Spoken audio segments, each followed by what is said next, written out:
Hello दोस्तों, नमस्कार। दिन भर की बड़ी खबर आपको बताएंगे, जहां सबसे पहले बताएंगे नेपाल ने चीनी कंपनी को दिया विवादित नक्शे वाले नोट छापने का ठेका। 3 करोड़ कॉपी प्रिंट होंगी। क्या भारत से फिर तनाव बढ़ेगा नेपाल का? लेकिन दोस्तों आपको बताएंगे क्या रही ऐसी वजह है कि बिन बुलाए बाराती की तरह नेपाल के प्रधानमंत्री केपी शर्मा ओली जाने लगे चाइना। आखिर क्या कोई भारत को लेकर साजिश तो नहीं रच रहा ये भारत का पड़ोसी चीन के साथ साठ गांठ करके? तो वहीं आपको बताएंगे ब्रिक्स के एक और सदस्य का चीन को तगड़ा वाला झटका। दोस्तों भारत के साथ ब्राजील ने BRI प्रोजेक्ट में शामिल होने से कर दिया मना, जिसके बाद चीन के साथ हो गया मोए मोए और भारत अपना बन गया रॉक। जी हां दोस्तों, लगे हाथों आपको बताएंगे इंडियन नेवी की न्यूक्लियर सबमरीन देख पाकिस्तानी विशेषज्ञ ने कह दिया कि भारत तैयार कर रहा है 300 परमाणु हथियारों का बेड़ा। और साथ ही बताएंगे क्या LAC पर पीछे हटने से पहले चीनी सैनिकों ने लगाए हैं जय श्री राम के नारे। बताएंगे एक वीडियो हो रहा है वायरल, उसका सच सारी जानकारी विस्तार से बताने वाले हैं। बस आप लोग वीडियो के लास्ट तक बने रहेगा। और अपने देश का निरंतर विकास चाहते हैं तो इस वीडियो को लाइक करके चैनल को सब्सक्राइब करके बेल आइकन दबा के कमेंट में जय हिंद अवश्य कहिएगा दोस्तों। और सभी को हमारी पूरी टीम की ओर से धनतेरस की बहुत बहुत शुभकामनाएं। बात करते हैं पहली और सबसे बड़ी खबर की, जहां नेपाल ने चीनी कंपनी को दिया विवादित नक्शे वाले नोट छापने का ठेका।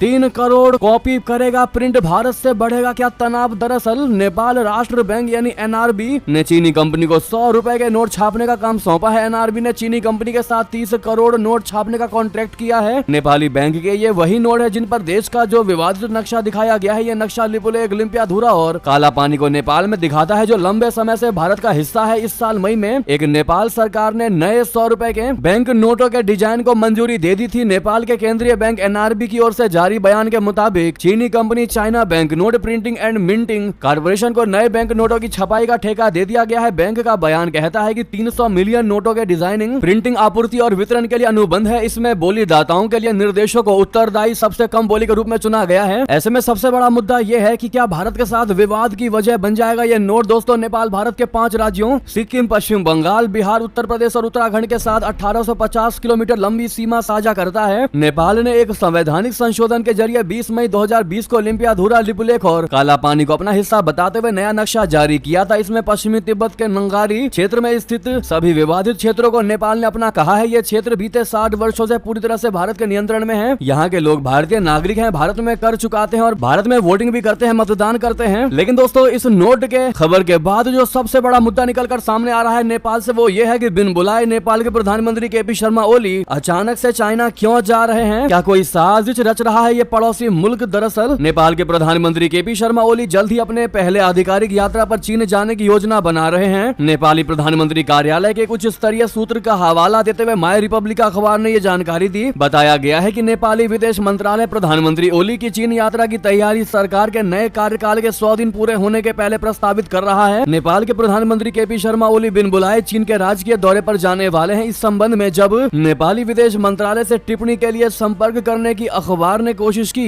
तो कोई जवाब नहीं मिला। वहीं विदेश मंत्रालय के कुछ स्तरीय सूत्र ने जानकारी दी है कि केपी शर्मा ओली के प्रधानमंत्री पद ग्रहण करने के बाद अभी तक ना तो भारत ने और ना ही चीन ने आधिकारिक यात्रा के लिए निमंत्रण दिया है। हालांकि प्रधानमंत्री ओली की प्रस्तावित चीन यात्रा पदभार ग्रहण करने के बाद पड़ोसी देश की पहली यात्रा होगी। जी हाँ दोस्तों, इस पर आपकी क्या राय है अवश्य बताइएगा। साथ ही साथ बता दें ब्रिक्स के एक और सदस्य ने चीन को दे दिया बहुत बड़ा झटका। भारत के बाद ब्राजील ने BRI प्रोजेक्ट में शामिल होने से कर दिया मना। दोस्तों ब्राजील ने चीन को बहुत बड़ा झटका देते हुए उसके महत्वाकांक्षी प्रोजेक्ट BRI बोले तो बेल्ट एंड रोड इनिशिएटिव में शामिल होने से इनकार कर दिया है। इसके साथ ही भारत के बाद ब्राजील ब्रिक्स संगठन का दूसरा देश बन गया है जिसने चीन के BRI प्रोजेक्ट का हिस्सा बनने से पूरे तरीके से नकार दिया है, इनकार कर दिया है, डिनाई कर दिया है। ब्राजील के राष्ट्रपति लूला डी सिल्वा के अंतर्राष्ट्रीय मामलों के विशेष सलाहकार सेल्सो एमोरिम ने कहा कि ब्राजील चीन के बेल्ट एंड रोड इनिशिएटिव में शामिल नहीं होगा और इसके बजाय चीनी निवेशकों के साथ सहयोग करने के वैकल्पिक रास्तों की तलाश करेगा। जी हाँ दोस्तों, मीडिया रिपोर्ट्स के अनुसार सेल्सो एमोरियम ने कहा कि ब्राजील चीन के साथ अपने संबंधों को नए स्तर पर ले जाना चाहता है, लेकिन बिना किसी अनुबंध पर हस्ताक्षर किए। ब्राजील का ये ऐलान चीन की कम्युनिस्ट सरकार के लिए बहुत बड़ा झटका है, खासकर तब जब चीन के राष्ट्रपति शी जिनपिंग 20 नवंबर को ब्राजील का आधिकारिक दौरा करने वाले हैं। चीन की कोशिश थी कि जिनपिंग की ब्राजील यात्रा को राजकीय यात्रा का मुख्य आकर्षक बनाया जाए, लेकिन अब ब्राजील ने प्रोजेक्ट से ही बाहर रहकर चीन के मंसूबों पर पानी फेर दिया है। जी हाँ दोस्तों, दरअसल BRI प्रोजेक्ट के तहत ही चीन पाकिस्तान आर्थिक गलियारे का निर्माण कर रहा है। ये प्रोजेक्ट पाकिस्तान अधिकृत कश्मीर से होकर गुजरता है, जिस पर भारत ने संप्रभुता का उल्लंघन करार दिया है। पाकिस्तान द्वारा अधिकृत कश्मीर भारत का हिस्सा है। यही वजह है कि भारत ने चीन के इस प्रोजेक्ट की खुलकर आलोचना की थी। ऐसे में आप भी ब्राजील को थैंक यू कहना बिल्कुल मत भूलिएगा दोस्तों, भारत के लिए सुपीरियर काम करने को लेकर। साथ ही साथ नेक्स्ट खबर आपको बता दें, भारत तैयार कर रहा 300 परमाणु हथियारों का बेड़ा, इंडियन नेवी की न्यूक्लियर सबमरीन देख पाकिस्तानी विशेषज्ञ की कांपे पैर हाथ। जी हां, भारतीय नौसेना ने हाल ही में अपनी चौथी परमाणु ऊर्जा संचालित पनडुब्बी को समंदर में उतारा है। बैलिस्टिक मिसाइल से लैस इस परमाणु पनडुब्बी बोले तो SSBN को लेकर पाकिस्तान के रक्षा हलकों में चर्चा तेज हो गई है। पाकिस्तान के रक्षा विशेषज्ञ इसे भारतीय नौसेना की बढ़ती ताकत बता रहे हैं। ऑस्ट्रेलिया की नेशनल यूनिवर्सिटी के स्ट्रेटेजिक एंड डिफेंस स्टडीज में मानद लेक्चरर डॉक्टर मंसूर अहमद ने वर्ल्ड इको न्यूज के होस्ट मोहम्मद अली के साथ समंदर में भारत की बढ़ती परमाणु ताकत को लेकर चर्चा की है। मंसूर अहमद ने बताया कि भारतीय नौसेना को सटीक और विश्वसनीय प्रतिरोधक क्षमता स्थापित करने के लिए 2035 तक अपने SSBN बेड़े के लिए 300 परमाणु हथियारों के भंडार की आवश्यकता होगी और वो उसी दिशा में काम कर रही है। भारत वर्तमान में 2 अरिहंत श्रेणी की परमाणु चालित बैलिस्टिक पनडुब्बी का संचालन करता है। उसके पास 2 और एडवांस SSBN है जो अगली पीढ़ी के परिचालन की स्थिति के करीब है। जी हाँ, लगे हाथों आपको बता दें कि सोशल मीडिया पर आजकल जो वायरल एक वीडियो हो रही है भारतीय सेनाओं को लेकर, क्या वो सच है या फिर झूठ है? LAC पर पीछे हटने से पहले क्या चीनी सैनिकों ने वाकई में जय श्री राम के नारे लगाए हैं? क्या है इस वायरल वीडियो की रियलिटी आपको बता दें। भारत और चीन पूर्वी लद्दाख में डेमचौक और डेपसांग में टकराव वाले 2 बिंदुओं से सैनिकों के पीछे भेज रहे हैं। आप सभी जानते ही हैं, जो हमारी खबर को डेली देखते हैं। बताया जा रहा है कि आज शाम तक यह प्रक्रिया पूरी होने की संभावना है। रिपोर्ट के मुताबिक समझौता केवल टकराव वाली 2 जगहों को लेकर हुआ है, बाकी क्षेत्रों के लिए बातचीत अभी भी चल रही है। सैनिकों की वापसी की प्रक्रिया पूरी होने के बाद टकराव वाले दोनों बिंदुओं पर गश्त शुरू हो जाएगी। दोनों पक्ष अपने अपने सैनिकों को हटाकर अस्थायी यानी कि टेम्परेरी ढांचों को नष्ट कर देंगे। आखिरकार गश्त का स्तर अप्रैल 2020 से पहले के स्तर पर पहुंचने की उम्मीद है। इस बीच भारत और चीन के सैनिकों से जुड़ा एक वीडियो वायरल हो रहा है। इसमें चीनी सैनिक जय श्री राम का नारा लगाते दिखाई दे रहे हैं। वायरल वीडियो को लेकर दावा है कि यह भारतीय और चीनी सैनिकों की डिसएंगेजमेंट के वक्त का है। सोशल मीडिया पर कुछ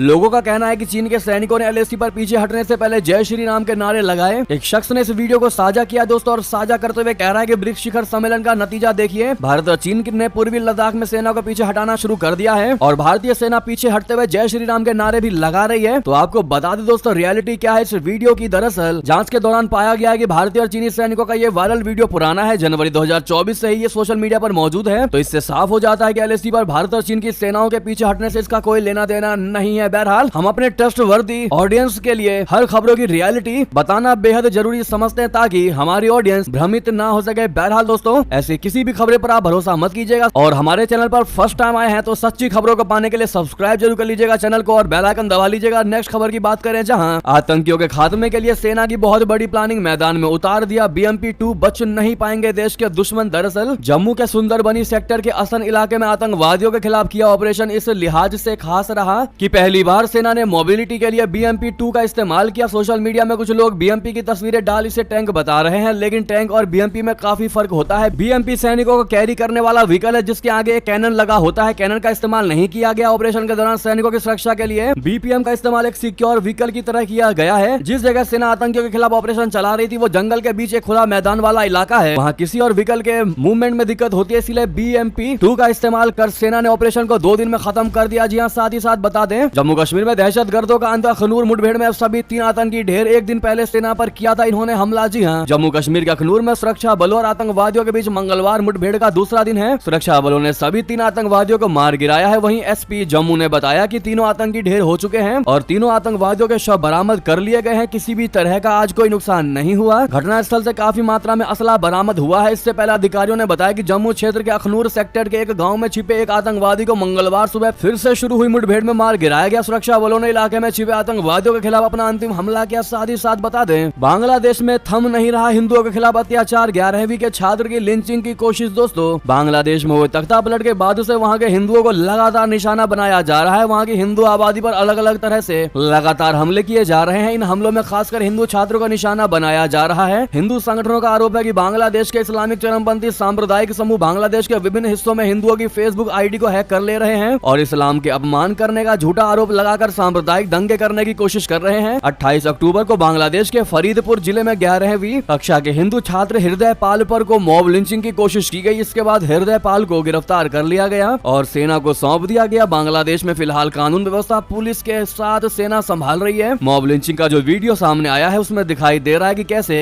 सेना के जवान हृदय पाल को गिरफ्तार करके ले जा रहे हैं और उससे रास्ते में पिटाई कर रहे हैं। इसके अलावा पीछे से चरमपंथियों की भीड़ भी लगातार नारा लगा रही है कि उसे मार डालो। गिरफ्तारी के दौरान हृदयपाल की आंखों पर पट्टी बंधी हुई थी। साथ ही साथ बता दें, भारत ने रोकी ब्रिक्स में एंट्री तो रशिया के आगे फिर गिड़गिड़ाने लगा पाकिस्तान। क्या जिन्ना के देश का सपना पूरा होगा या नहीं, बता दें। ब्रिक्स समूह में जगह बनाने को उतावला होता दिखाई दे रहा है पाकिस्तान। भारत के सबसे अच्छे दोस्त रशिया से मांगी मदद। दरअसल भारत का पड़ोसी मुल्क पाकिस्तान ब्रिक्स का सदस्य देश बनने के लिए उतावला हो रहा है। इस बीच उसने इंडिया के सबसे अच्छे दोस्त या भारत का भाई रशिया से अपील की है कि उनके देश को समूह का हिस्सा बनाया जाए। इस संबंध में पाकिस्तान के राष्ट्रपति आसिफ अली जरदारी और रूसी संघ परिषद की अध्यक्ष वेलेंटिनी मतएवियेंको ने एक मुलाकात की, जिसमें ब्रिक्स में एंट्री पाने को लेकर बात हुई। पिछले साल पाकिस्तान ने ब्रिक्स सदस्यता के लिए आवेदन किया था, लेकिन इसे कजान में हुई ब्रिक्स बैठक में न्योता नहीं मिला। पाकिस्तान को ना तो सदस्यता दी गई और ना ही डायलॉग पार्टनर का दर्जा प्राप्त हुआ। भारतीय विरोध के चलते पाकिस्तान को ब्रिक्स से बाहर रखा गया है, क्योंकि भारत ब्रिक्स में पाकिस्तान के शामिल होने पर आपत्ति जताता रहा है। साथ ही साथ बता दें, चीन के पास हो जाएंगे 1000 परमाणु बम। ड्रैगन दिन रात बना रहा महाविनाशक न्यूक्लियर वेपन। अमेरिकी रिपोर्ट ने दिया चौंका। जी हां, चीन तेजी से अपने परमाणु हथियारों को बढ़ा रहा है और अगले 6 साल में इनकी संख्या 1000 को पार कर जाएगी। अमेरिकी रक्षा खुफिया एजेंसी की रिपोर्ट में यह दावा किया गया है। अमेरिकी एजेंसी की परमाणु चुनौतियां, रणनीतिक प्रतिस्पर्धी और क्षेत्रीय प्रतिद्वंदियों की बढ़ती क्षमताएं नाम से टाइटल यानी शीर्षक से आई इस रिपोर्ट में कहा गया है कि चीन की नई परमाणु क्षमताओं की पूरी सीरीज विकसित कर रहा है। इसमें परमाणु मिसाइल साइलो का सबसे बड़ा निर्माण शामिल है। द वीक की रिपोर्ट के मुताबिक चीन अपनी रणनीतिक महत्वाकांक्षाएं और सुरक्षा हित के लिए परमाणु हथियारों का आधुनिकीकरण कर रहा है। चीन जिन हथियारों पर काम कर रहा है उनमें न्यूक्लियर मिसाइलों पर खास ध्यान है। इसमें ग्राउंड मोबाइल, पनडुब्बी प्रक्षेपित हथियार, परमाणु सक्षम हाइपरसोनिक ग्लाइड वाहन क्षमताएं शामिल है। साथ ही साथ बता दें, वाकई में पाकिस्तान सुरक्षित देश नहीं है। जी हां, पाकिस्तान में विदेशी नागरिक भी सुरक्षित नहीं है। जी हां, खैबर पख्तूनख्वा में रूसी ट्रेवल ब्लॉगर का हुआ अपहरण। दोस्तों, पाकिस्तान में बिगड़ती सुरक्षा स्थिति का एक और उदाहरण सामने आया है। इस्लामाबाद में रूसी दूतावास ने बताया है कि खैबर पख्तूनख्वा में पाकिस्तानी तालिबान के हाफिज गुल बहादुर गुट ने एक रूसी ट्रेवल ब्लॉगर का अपहरण कर लिया है। आतंकवादी समूह ने 26 अक्टूबर 2024 को एक बयान जारी किया, जिसमें उन्होंने एक तस्वीर के जरिए बताया है कि इस व्यक्ति को रूसी सैनिक के रूप में पहचान की गई है। उन्हें गंजातुल हिंद मुजाहिदीन नामक एक समूह द्वारा ऑपरेशन के दौरान अपहरण किया गया। ये समूह बहादुर गुट का सहयोगी है और ये पाकिस्तान के उत्तरी वजीरिस्तान और अफगानिस्तान के खोस्त क्षेत्र में सक्रिय है। ये गुट 2021 से तहरीके तालिबान पाकिस्तान के साथ मिलकर काम कर रहा है। ये घटना पाकिस्तान में बिगड़ते सुरक्षा हालात को दिखाती है, जहां अब आतंकवादी समूह का काबू पाकिस्तानी सेना के हाथ से बाहर चला गया है। हाफिज गुल बहादुर गुट, जो पहले पाकिस्तान की सुरक्षा से जुड़ा था, अब स्वतंत्र रूप से काम कर रहा है, जिससे नागरिकों और विदेशी नागरिकों का अपहरण और हमलों का खतरा बढ़ गया है। दोस्तों, वाकई में पाकिस्तान से भारत ने नाता तो तोड़ ही लिया है, लेकिन विदेशी भी अब पाकिस्तान की तरफ मुड़कर भी नहीं देखने वाले। अगर यही हाल रहा पाकिस्तान में, तो वहीं आपको बता दें, अमेरिका के राष्ट्रपति बाइडन ने भी व्हाइट हाउस में मनाया दीपावली का त्योहार, जलाया दिया। जी हां, अमेरिका के राष्ट्रपति बाइडन ने सोमवार को व्हाइट हाउस में दिवाली समारोह का आयोजन किया, जिसमें देश भर के सांसदों, अधिकारियों और कॉर्पोरेट जगत के दिग्गजों समेत 600 से अधिक प्रतिष्ठित भारतीय अमेरिकी शामिल हुए। बाइडन ने व्हाइट हाउस के ईस्ट रूम में कहा कि राष्ट्रपति के तौर पर मुझे व्हाइट हाउस में अब तक के सबसे बड़े दिवाली समारोह की मेजबानी करने का सौभाग्य मिला है। मेरे लिए इसका बहुत महत्व है। सीनेटर, उपराष्ट्रपति और राष्ट्रपति के तौर पर दक्षिण एशियाई अमेरिकी मेरे स्टाफ के प्रमुख सदस्य रहे हैं। चुनाव प्रचार में व्यस्त होने के कारण उपराष्ट्रपति कमला हैरिस और बाइडन की पत्नी जिल बाइडन इस कार्यक्रम में शामिल न हो पाए। बाइडन के भाषण से पहले अमेरिकी सर्जन जनरल वाइस एडमिरल विवेक एच मूर्ति, सेवानिवृत्त नौसेना अधिकारी एवं नासा के अंतरिक्ष यात्री सुनीता विलियम्स और इंडियन अमेरिका यूथ एक्टिविस्ट श्रुति अमुला ने भी समारोह को संबोधित किया। इस दौरान अंतरिक्ष में मौजूद सुनीता विलियम्स ने अंतर्राष्ट्रीय अंतरिक्ष स्टेशन से रिकॉर्ड किया गया वीडियो संदेश भेजा। व्हाइट हाउस के ब्लू रूम में औपचारिक रूप से दिया जलाते हुए बाइडन ने कहा कि दक्षिण एशियाई अमेरिकी समुदाय ने अमेरिकी जीवन के हर हिस्से को समृद्ध किया है। नासा की भारतीय मूल के अंतरिक्ष यात्री सुनीता विलियम्स ने अंतर्राष्ट्रीय अंतरिक्ष स्टेशन यानी ISS से दिवाली की हार्दिक शुभकामनाएं भेजी हैं। इंटरनेशनल स्पेस स्टेशन से शेयर किए गए वीडियो संदेश में सुनीता विलियम्स ने बधाई देते हुए कहा कि इस साल उन्हें धरती से 260 मील बोले तो 418 किलोमीटर ऊपर दीपावली मनाने का अनूठा मौका मिला है। उन्होंने दुनिया भर में आज दिवाली मना रहे सभी लोगों को अपनी हार्दिक शुभकामनाएं दिया है। दोस्तों, ऐसे में आप भी भारतीय मूल की इस अंतरिक्ष यात्री सुनीता विलियम्स जी को हैप्पी दिवाली कहना मत भूलिएगा और बाइडन को भी दिवाली विश कर दीजिएगा। दोस्तों, बहरहाल की सारी बड़ी खबरें आपको खबर कैसी लगी, आशा करता हूँ दोस्तों बहुत अच्छी लगी होगी। थोड़ी भी अच्छी लगी तो वीडियो को लाइक करके चैनल को सब्सक्राइब करके बेल आइकन दबा के कमेंट में जय हिंद अवश्य कहिएगा। मिलता है अगली खबर में और वीडियो को शेयर करना मत भूलिएगा दोस्तों, भाइयों में, साथियों में, रिश्तेदारों में, व्हाट्सएप, फेसबुक, ट्विटर पर। यहाँ तक बनने के लिए बहुत बहुत धन्यवाद। जय हिंद, जय भारत।